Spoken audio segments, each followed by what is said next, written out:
ہے رات ان کی، انہی کے مطلب کی کہہ رہا ہوں، زبان میری ہے بات ان کی۔ تو اس میں یہ ہوتا ہے، یہ مہربانی کریں جی، آپ نے تو اتنی مجھے دعا ملی ہے شاہ صاحب سے، تو میں تو سعادات کی برکات لینے آیا ہوں، آپ اس چکر میں نہ ڈالیں ہمیں، اللہ آپ کو جزائے خیر۔ یہ پیسے جیب میں رکھیں، ارے ویسے بھی پہلے آپ ہی کھلاریے پھر آپ ہی کٹھے کریے، یہ کس طرح کا مثلا سلسلہ ہے؟ ایک بندہ کھلار دے تو چار پھر انہوں نے کٹھے کر دیں۔ اللہ آپ کو خوش رکھے، اب میری بات سنیں، اللہ آپ کو برکات عطا فرمائے۔ شاہ بقی الدین ابن مخلد کہتے ہیں چسکا لگ گیا کہ میں نے حدیث پڑھنی ہے۔ میرے استاد کہنے لگے پتر تیرا ظرف بڑا ہے، تیرے اندر پیار بڑا ہے، تو نہ بغداد چلا جا امام احمد بن حنبل کے پاس۔ ہمیں تو ہر جمعے گھر میں حدیثیں ملتی ہیں نا، تو پھر بھی کچھ لوگ ہیں جو کہتے ہیں مولوی صاحب ٹائم تھوڑا رہ گیا، جمعے ٹائم ہو گیا، گھڑیاں دکھاتے ہیں۔ کہتے میں بغداد کے لیے نکلا اور امیر ماں باپ کا بیٹا تھا، کشتی پہ بیٹھا، رستے میں طوفان آ گیا، کشتی ٹوٹ گئی، کچھ لوگ بیچارے شہید بھی ہوئے۔ کہتے ہیں میں ایک جزیرے پہ چلا گیا، 1 مہینہ پتے کھا کے گزارا کیا، پھر ایک کشتی آ رہی تھی، انہوں نے مجھے دیکھ کے اشارہ کیا، اس میں بیٹھا بغداد پہنچا، تینوں لب دیا آپ ہی گواچے، سانو اپنی خبر نہ کوئی۔ کہتے ہیں بغداد شریف پہنچ گیا، شکر اللہ کا کیا، محبوب کی بات سنوں گا، کہا امام احمد بن حنبل، تو لوگوں نے کہا وہ تو ماحول ہی خراب ہو گیا، بادشاہ ان کا مخالف ہو گیا، مدرسہ بند ہو گیا، امام صاحب اپنے گھر میں قید ہیں۔ ہمیں بھی آج کل شاگرد مرید ملتے ہیں، پر وہ ٹیلی فون کرتے ہیں استاد جی میں آ گیا، تیار ہو جاؤ، اور اگر کوئی 20 منٹ کسی کو ویٹ کرنا پڑ جائے تو مولوی صاحب کا انتظار کرے، یہ کیسے ہو سکتا ہے؟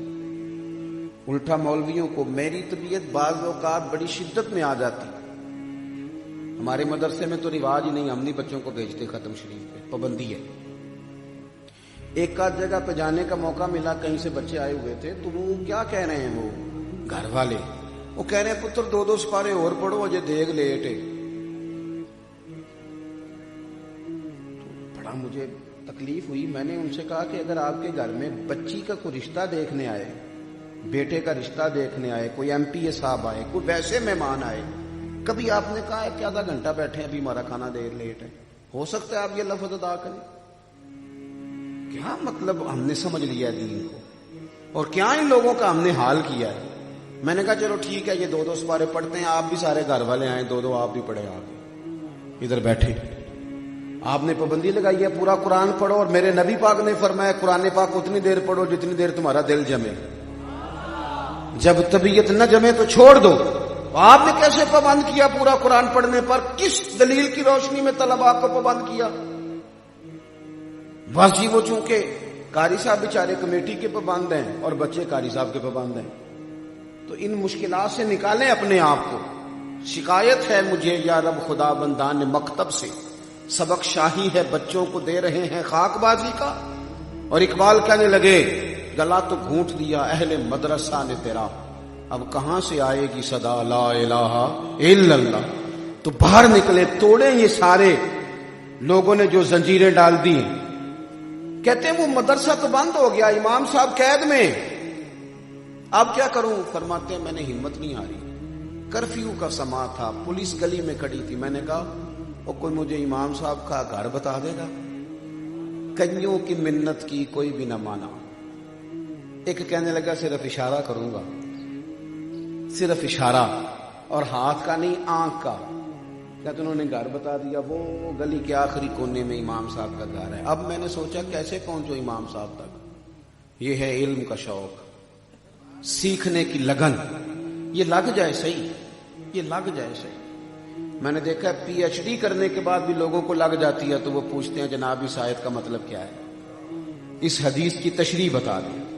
لگ اپنے اندر یہ طلب پیدا کریں، اور جتنی طلب زیادہ ہو نا، چلیں ساتھی مثال دیتا ہوں، میں اپنے ابا جی نے ایک بار پوچھا، میں کہ ابا جی تانوں کھانے چ زیادہ پسند کیڑی شے ہے؟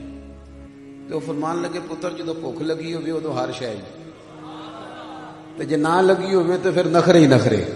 میری بات کی سمجھ آ رہی ہے؟ اگر طلب ہو نا تو پھر آپ جس استاد کے پاس بھی جائیں گے فیض ملے گا، اور اگر طلب نہیں شوق نہیں تو پھر بہانے ہی بہانے، پھر کہانیاں ہی کہانیاں. فرماتے ہیں کہ آنکھ کے اشارے سے کہا یہ گھر ہے. اب میں نے سوچا استاد صاحب تک پہنچوں کیسے جاؤں. پہلے سوچا پھل نہ بیچنے شروع کر دوں کہ بھئی پھل لے لو، پھل لے. امیر گھر کا بچہ تھا، شاید کوئی آ جائے. فرماتے ہیں پھر سوچا کہ پھل بیچوں گا تو ہر دروازے تک تو نہیں نہ جا سکتا، کوئی دروازہ کھولے کوئی نہ کھولے. پھر کچھ اور ذہن میں باتیں ہیں. پھر طے کیا، باتیں تھوڑی کرنی ہیں آپ سے، مختصر کرتا ہوں. طے کیا کیا؟ کہتے میں نے پگڑی اتار لی، کپڑے پھاڑ لیے اور گلے میں مانگنے والا کاسا ڈال لیا. وہ سجنا یار مناؤن دی خاطر اساں کی بھیس بٹائے. کہتے ہیں وہ میں نے ہاتھ میں پیالہ پکڑ لیا، دروازے جاتا. 1 دینار کا سوال ہے، 1 دینار کا سوال. پولیس دروازے پہ تھی. امام احمد بن حنبل کا دروازہ آیا تو میں نے رو کے صدا لگائی، فقیر ہوں، 1 دینار کا سوال ہے. امام صاحب باہر آئے، نورانی چہرہ، سونا امامہ، ایک سونا دوجا منہ دا مٹھا، تیجے قاتل نین رسیلے. کہتے ہیں کہ وہ اس کیف کے ساتھ باہر تشریف لائے اور جب انہوں نے آ کے 1 دینار میرے پیالے میں ڈالا تو میں تو رو ہی پڑا. میں نے ان کے ہاتھ چوم کے کہا، میں نے کہا سونیا میں تو بڑی دور سے چلا ہوں، بڑی دیر سے، دینار نہیں چاہیے، مصطفیٰ کا فرمان چاہیے، مجھے 2-4 حدیثیں حضور کی پڑھا دیں. فرماتے ہیں امام صاحب کی آنکھیں بھی بھار آئیں. فرمایا اس حال میں؟ کہ حضور میں روز مانگنے آؤں گا فقیر بن کے، سجنا یار منون دی خاطر اساں کی پیس بٹائے. کہتے میں خیرات بن کے، سوالی بن کے روز جاتا، 1 دینار امام صاحب ڈالتے اور چند حدیثیں بھی پڑھاتے. کہتے ہیں پھر جب میں بیٹھ کے رات کو یاد کرتا تو میری روح معراج کرتی، حضور کے فرمان پڑھتا تو باطن پہ نور اترتا. فرماتے ہیں اس کیف سے میں سبق پڑھتا رہا، سالوں بیتے، حالات بدلے. تلک الایام نداولها بین الناس، رب دن پھیر دیتا ہے لوگوں کے بیچ. فرماتے ہیں نیا بادشاہ آ گیا. وہ امام صاحب کا عقیدت مند تھا، اس نے مدرسہ پہلے سے بڑا بنایا، امام صاحب کو بٹھایا مسند تدریس پر. کہتے ہیں پھر ہم نے بھی کپڑے بدل لیے، امامہ باندھ لیا. جب میں پہلے دن حاضر ہوا نا، مدرسے میں رش بڑا تھا تو مجھے دیکھ کر امام احمد بن حنبل کھڑے ہو گئے. فرمایا آ جا، باقیوں نے تو دین سیکھنے کے لیے سیکھا ہے، تو نے تو مانگ مانگ کے مجھ سے حضور کا دین لیا ہے، تو آگے آ جا یار. شوق پیدا کریں گے انشاءاللہ. نہیں طالب علم نوجوان بولے پڑھیں گے انشاءاللہ تعالی. آپ کوشش کریں گے کہ آپ کتاب و سنت کی طرف بڑھیں، فروغ علم کی کوشش، فروغ علم کی. اور اگر آپ کوئی میڈیا بھی چلاتے ہیں تو ضروری تو نہیں کہ کسی کے لطیفے کو آپ آگے بھیجیں جو صحیح سند کے ساتھ روایت آپ تک پہنچے، کسی مستند عالم کی طرف سے اس کو ذرا آگے پہنچائیں، ابلاغ میں اپنا کردار ادا کریں. دوسری بات، پھر اس کے فوراً بعد جو بات آتی ہے نا علم کے عمل کی، وہ ہے تقوی، پرہیزگاری. تقوی کا مطلب نماز پڑھنا نہیں، روزہ رکھنا نہیں، حج کرنا نہیں. نماز پڑھنے والا نمازی ہے، حج کرنے والا حاجی ہے. گناہ سے بچنے والا متقی ہے. جو محتاط زندگی گزارنے کی کوشش کرے اسے متقی کہا جاتا ہے. تقوی کا مطلب احتیاط سے جینا، محتاط ہو کے. یہ جو بزرگ تھے نا ہمارے، ان کی زندگیاں محتاط تھیں. میرا ایک ذاتی تجزیہ ہے کہ جو پیر ساتھ عالم بھی ہو نا، اس کی کرامتیں تھوڑی مشہور ہوتی ہیں، تھوڑی ہوتی ہے. لیکن جو اللہ خیر کرے، جنہوں نے دعا کے لیے بھی مولوی صاحب ہی رکھے ہو ساتھ، کہتے ساڈے پیر صاحب جی دعا بھی نہیں منگتے. میں کون ہوندی نہیں، انہوں کسی مدرسے پاؤ تاکہ اسے آ جائے کوئی دعا شعا کرنی، اسے آتی نہیں بیچارے کو. کہتے وہ دعا بھی نہیں مانگتے. اگر ساتھ عالم ہو تو کرامتیں کیوں کم ہوتی ہیں؟ اس لیے کہ عالم نے کوئی بھی بات کرنی ہے تو احتیاط سے کر دیں. اس نے دیکھنا ہے کہ جو کہنے لگا ہوں قرآن و سنت میں اس کی کوئی دلیل بھی ہے، پیچھے کوئی مضبوطی بھی ہے. لیکن جو جاہل ہے جو مرضی کرتا رہتا ہے. شاید اسی لیے کسی نے کہا تھا جڑے محرم راز حقیقت دے او تے راز حقیقت کھول دے ہی نہیں. اے جنہ ویکھیا نہیں او کرن گلاں، او جنہ ویکھ لیا او تے بول دے ہی نہیں. جنہیں ویخ لیا وہ تے بول دے ہی نہیں. تو یہ سمجھ لیں آپ کہ جہاں طریقت کے ساتھ علم کی چھاپ ہے وہاں تسلسل ملے گا آپ کو کتاب و سنت کا. اور جہاں آزادی ہے ساری وہاں کوئی پوچھنے والا ہی نہیں.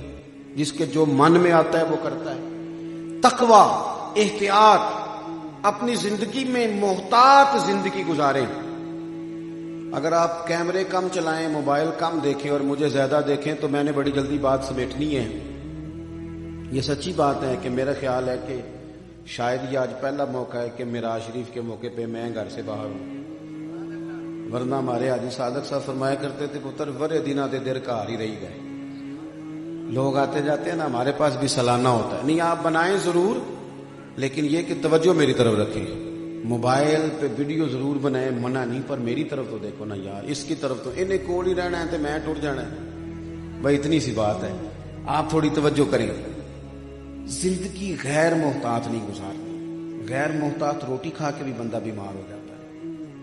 زندگی احتیاط والی، حلال حرام کی تمیز، جھوٹ سچ کا خیال، ادب آداب کے ذائقے. شریعت نے نا امور رکھے. جو بات آپ کی والدہ کے ساتھ ہے وہ لہجہ بیوی کے ساتھ نہیں ہو سکتا. اللہ نے وہ ضابطے رکھے. جو انداز والد کے ساتھ ہے ادب کا وہ اکثر چھوٹے بھائی کے ساتھ نہیں ہوتا. ہم نے بس محتاط جینا ہے. شریعت ہمیں کہتی ہے کہ تقوی سے، متقی ہو کے. حضرت عمر فاروق رضی اللہ تعالیٰ عنہ نے حضرت ابی بن کعب سے کہا تھا یہ جو اللہ تعالیٰ قرآن پاک میں بار بار تقوی کی بات کرتا ہے تو یہ تقوی کیا ہے؟ تو حضرت ابی بن کعب رضی اللہ تعالیٰ عنہ بڑے عالم تھے، احادیث مبارکہ پر بڑی نظر تھی. فرمانے لگے اے فاروق اعظم، اگر بندہ تنگ رستے سے گزرے اور لباس کھلا پہنا ہو اور دونوں جانب جھاڑیاں ہوں تو بندہ بھلا کس طرح گزرتا ہے؟ سیدنا فاروق اعظم فرمانے لگے سادی سی بات ہے، ذرا کپڑے سمیٹ لے اور دائیں بائیں ذرا دھیان رکھے کہ کچھ جھاڑی الجھ نہ جائے کپڑوں سے. تو جو اس احتیاط سے گزر جائے گا وہ سلامتی سے گزر جائے گا. تو حضرت ابی بن کعب کہنے لگے بس یہی تقوی کی تعریف ہے.